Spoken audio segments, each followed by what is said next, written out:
Jennifer Gubitz is from Fort Wayne, Indiana, the home of the Fort Wayne Pistons, who now play in Detroit. But she's also an alumni, as I said, of the Seminary Leadership Project. She's a pulpit rabbi now at Temple Shir Tikva, right, in Wayland. And before then, she was an organizer for Just Congregations. So she's got a unique perspective in the pulpit and in the street. So come tell us a story.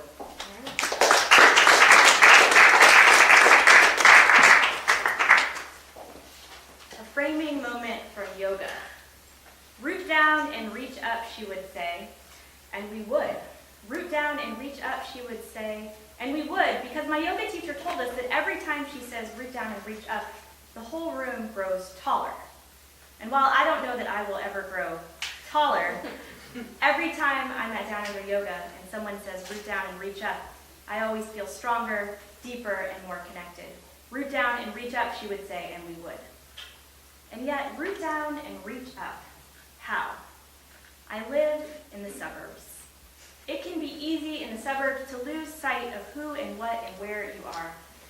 In the suburbs, our homes are so far apart from one another, Mayor teaches this, that we often can't see our neighbors living next door to us. And in order to do so, we have to hoist ourselves up on the proverbial tall privacy fence. Infrequent is the opportunity to share our hopes and our dreams, our grief and our joy, our wonder and our curiosity. All the time in my work, I try to reach out, root down, reach up, reach anywhere. And so often I find, with the adults with whom I work and serve, that I come up with very little. Root down and reach up, oh, to have the power of my yoga teacher. Nonetheless, here's how I try.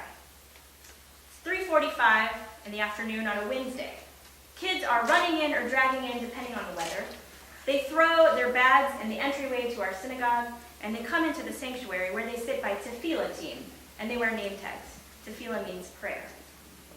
You can imagine the energy when they're running into this room. It's a bit rambunctious. They're usually running around the ark until I come in. And so to change the space with them, this is what we do. I wonder, whose body looks like it matches this sacred space? Who here is really ready to pray? Are your feet crisscross applesauce? Why don't you take a moment now and put them on the ground? Your feet don't reach the ground? It's okay, mine don't either. Take a moment and straighten your back, agav yashar. Calm your body. Are you ready to pray yet? Okay. Let's take a nishima amuka, a deep breath. Gav yashar v'nishima amuka, a straight back and a deep breath. But what I'm really saying is root down and reach up. The room changes. They grow taller and their voices are sweet. When we reach the Shema, the room is silent. Take your hand in a shin, we tell them, for Shaddai, and close your eyes. Cover your eyes. Ezra, I can see you peeking. Close your eyes. Close your eyes, calm your body, and find your prayer. After more prayers and singing, we take a moment and move into what we call our essential questions, where we ask them questions that we think no one else asks them at home. We ask them things like, what masks do you wear? When do you feel enslaved? Where do you find strength? How can you show honor to God? How can we welcome the stranger? What does chesed, loving kindness, look like? They run off into their tefillah teams and have vibrant conversations, after which they send a representative up to the bima. And they line up, ready to share their wisdom with the group. And they say things like this. I hide from people who judge me. When I can't control my body, I feel enslaved. I feel strong when I score a goal. I honor God when I show kavod, respect to others. You should introduce yourself to a stranger to make them feel not like a stranger. Chesed looks like a hug. These are the same questions we would ask adults. But I never give a drash, I never say anything afterwards, because I believe that the process of group conversation and sharing wisdom with the group and hearing one another's ideas far outweigh any word of Torah that I could ever teach. Afterwards, we conclude with a prayer for shalom, peace. Religious school tefillah is my favorite time of the week. I am told that most rabbis never say that.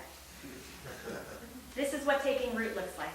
Finding yourself in the narrative of the Jewish people, searching your soul for answers to deep questions that nobody talks about. It's not okay with me that I can't see or hear or know my neighbor. Rooting down and reaching up means rooting down and reaching up to kids through innovative education that pushes them to explore their deepest questions, because I think that when they get in the car, then they ask their parents. If we don't teach them how to root down and reach up now, I imagine instead of building a community of Jews who speak truth, we'll build a community of Jews who continue to build tall privacy fences. Root down, reach up. I pray that they